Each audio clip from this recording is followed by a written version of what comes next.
Have you ever felt like, how did I get here?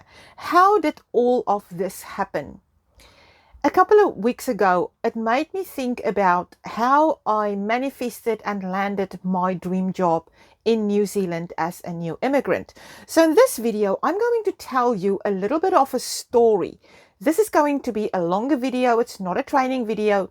It is just a story of how I manifested my dream job in New Zealand. If you don't know who I am, I'm Zarélsie, an international career strategist and migration mentor, and I now have helped hundreds of skilled immigrants and international candidates secure their dream roles internationally from offshore and starting their new lives. And in this video, I'm going to share with you my story of how I manifested my dream job in New Zealand. So let's dive right in.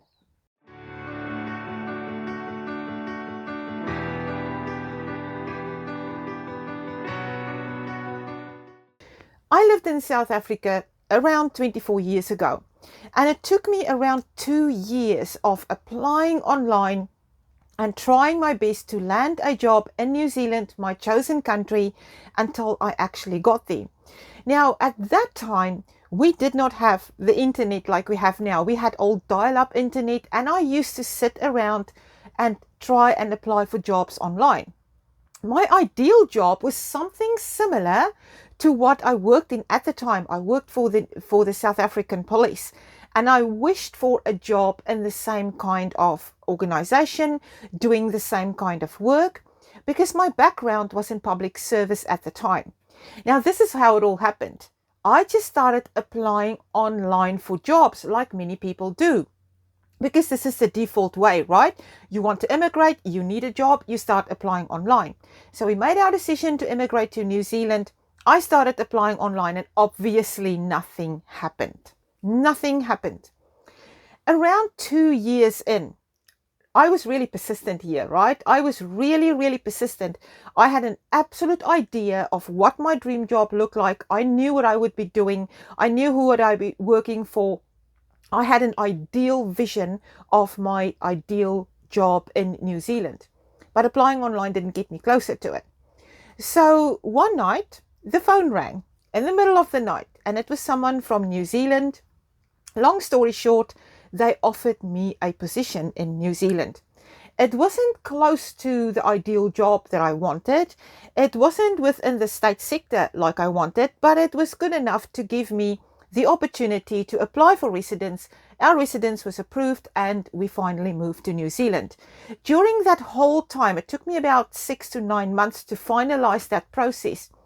I had this niggling feeling that something was not right with that job offer.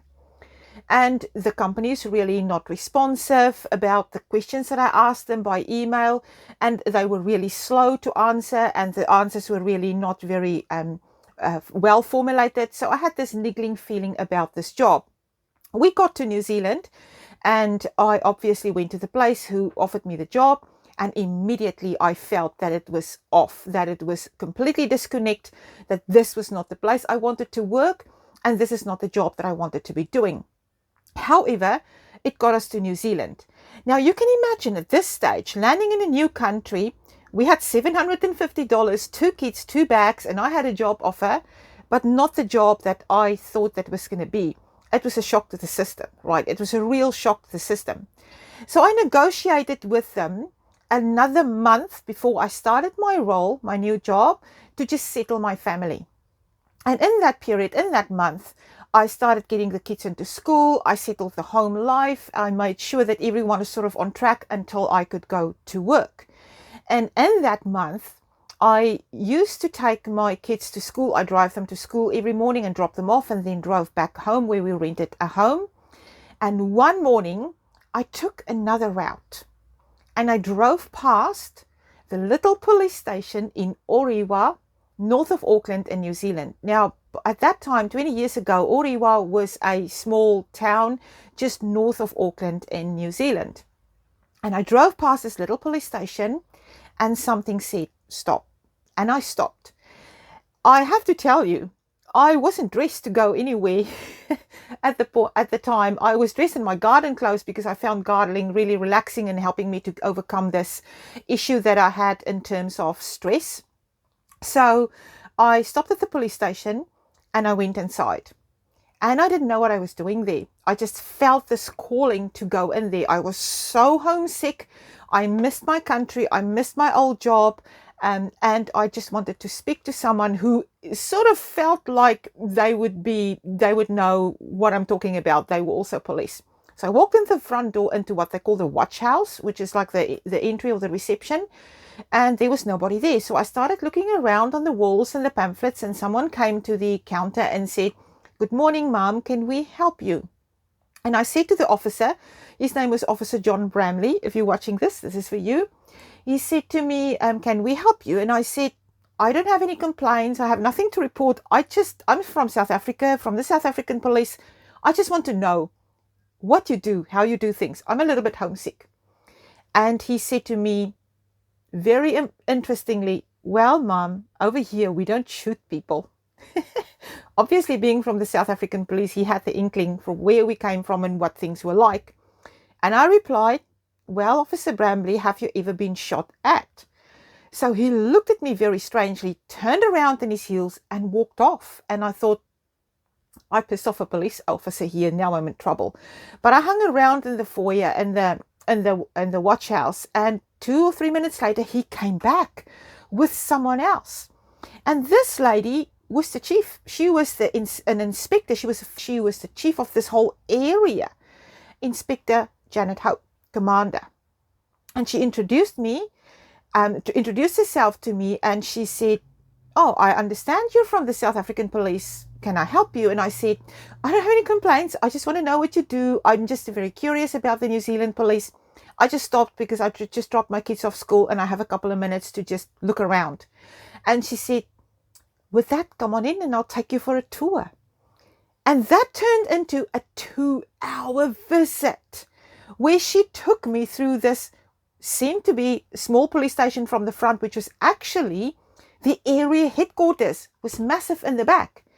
And she took me through the whole place. She showed me all the departments, all the sections. She introduced me to people. I felt so at home. The time just flew. It felt like a few minutes in those 2 hours. Finally, at the end of it, she saw me off and said goodbye. And just before I left, she said, "Oh, before I forget, we're actually creating a new role here for the first time called Area Support Officer. And it's not finalized yet. We're just creating the job description and the pay rate in our system, etc. But would you be interested in applying for a job like that? Do you already have a job?" And I explained to her my position. And I said, "Yes, fine. Send me the details." I gave her my email address. A few days later, she sent me the email with the details of this job, this role. It was the Area Support Officer for Rodney Police. And I get emotional if I think about this, because the printout that she sent me was a printout from back then. It was called Crystal, the police system that they worked on, like a human resources system. And the date that this role was created on their system was the 30th of September 2021. That was the date that I resigned from my job in South Africa. Furthermore, this job description read 80% like the job I did in South Africa. It was just smaller in scope and impact and not having anyone reporting to me, where before it was a much higher role and people reporting to me. Before it was called Chief of Support Services. Now I was the Area Support Officer of Rodney. It was incredible. It was virtually the same job as I had in South Africa in New Zealand, created on the same day that I walked out there. Now, if that is not manifestation here, I don't know what is. There are other things in my life that has manifested and came to fruition in the same way. And I'm not telling you to believe in manifestation here, but I want you to take 3 things away from this video.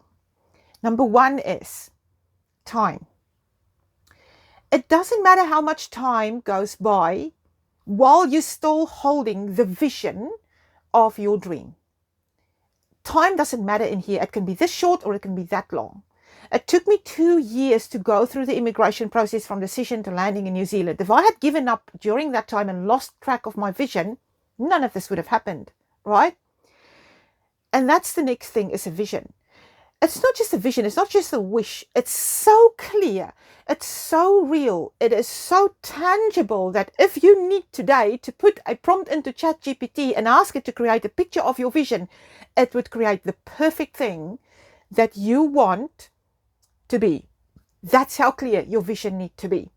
Back home, back in South Africa, I created a vision board. We had it plastered all around the house. It had different things on it, positive and negative things. It had reasons why we were leaving. It had reasons where we wanted to go to. For example, I looked at an area in New Zealand called the Bay of Islands, and I desperately wanted to be there. 20 years after we came to New Zealand, we found ourselves living in the Bay of Islands, and I didn't even realize it until a few years after. Okay, so this is vision. The third thing is that belief and that vision and that time that makes up your dream is massively bigger than your goals. If your goal is to land a job, if your goal is to immigrate, if your goal is to get a new house, a new business, a new car, whatever, it's a thing that can be ticked off, that can be achieved. Your vision is why. Why do you want this? Why is this so important? That being bigger than a goal makes you go through the time, makes you do the difficult things, like we landing with $750, 2 kids and 2 bags, and taking on that risk because our vision was bigger than a goal. Okay, so take those 3 things away from this little story of how I manifested my dream job in New Zealand.